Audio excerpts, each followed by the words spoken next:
মছজিদত চলিল বুলডোজাৰ বেদখলকাৰীৰ চকুত চকু পানী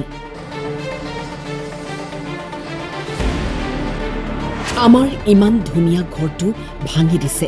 আমি চাই আছো আমাৰ ইমান ধুনীয়া এটা ঘৰ আছিল সেই ঘৰখন আজি ভাঙি দিব আমাৰ মনতো বহুত দুখ লাগিছে আজি ঘৰটো ভাঙি দিয়াৰ কাৰণে আমি অহা যোৱা কৰি আছো ঘৰটো চাই আছো বিশ্বনাথৰ বাঘমাৰীত জিলা প্ৰশাসনৰ বৃহৎ উচ্ছেদ বেদখলকাৰীৰ চকুৰ সন্মুখতে ভাঙি দিয়া হ'ল ঘৰ দুৱাৰ হাজাৰ হাজাৰ মুছলমানে কান্দিছে ভাঙি দিয়া হ'ল মছজিদ আজি যাক সোমাব নিদিয়ে সেই ঘৰটোত আমি গ'লো হয় লাট দেখাটো আমি দেখিলোঁ হয় আজি কিন্তু প্ৰশাসনে মোক যাব দিয়া নাই সেইকাৰণত আমি বৰ দুখিত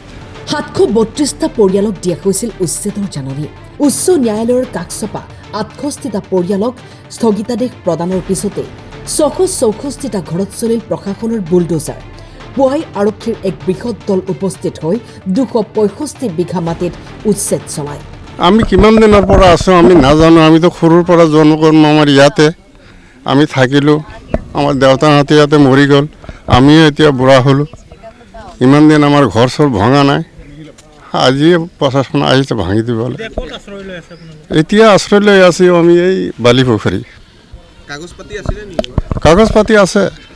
গোপচৰ মাটি বুলি প্ৰশাসনে কৈ আছে ইহঁতেবিলাকতো আমি বুজিও নাপাম ইজিআৰ ভিজিআৰ বুলি কৈ আছে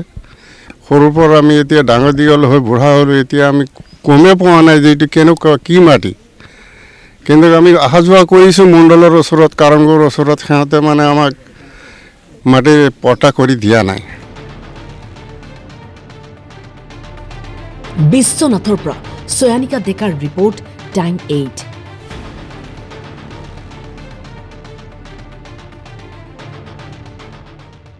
অতি দুৰ্ভাগ্যজনক কথা বিশ্বনাথ জিলাৰ বিহালী সমষ্টিৰ এই মানুহখিনি বিভিন্ন যুগ যুগ ধৰি ইয়াতে বসবাস কৰি আছে আপোনাৰ এই মানুহখিনি বিভিন্ন সময়ত বিশেষকৈ আমাৰ এই পুৰণা যিবোৰ গাঁও আছিলে ব্ৰহ্মপুত্ৰ নদীৰ মাজত ইতিমধ্যে বিলীন হৈ আছে সেই গাঁওসমূহৰ বাসিন্দা আছিলে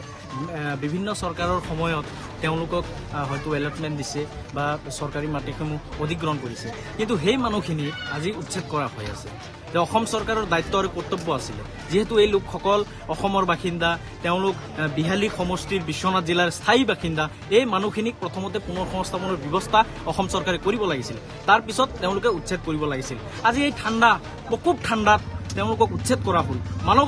অধিকাৰ